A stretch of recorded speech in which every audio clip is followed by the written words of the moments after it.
Tiga rakan mengaku tidak bersalah di Mahkamah Session Ipoh hari ini atas pertuduhan melakukan sambun bersenjata di sebuah kedai runcit di Taman Keredang Ria, Cemoh pada 31 Mei yang lalu.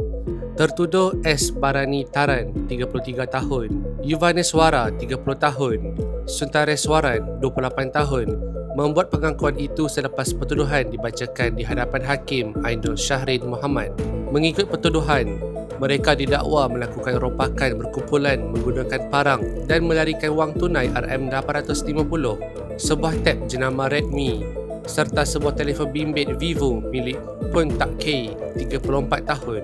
Kesalahan didakwa dilakukan di sebuah kedai di Jalan Kerebang Ria 2, Taman Kerebang Ria kira-kira jam 5.55 pagi 31 Mei yang lalu. Mereka didakwa mengikut Seksyen 395 Kanun Keseksaan yang memperuntukkan hukuman penjara sehingga 20 tahun dan sebatan jika sabit kesalahan. Timbalan Pendakwa Raya M. Ravina tidak menawarkan jaminan, namun Peguam K. Nahtan memohon jaminan lebih rendah atas alasan anak buamnya yang bekerja sebagai buruh kasar mempunyai tanggungan keluarga. Mahkamah kemudian membenarkan setiap tertuduh diikat jamin RM4,000 dengan seorang penjamin dan menetapkan 18 Ogos depan sebagai tarikh sebutan semula kes.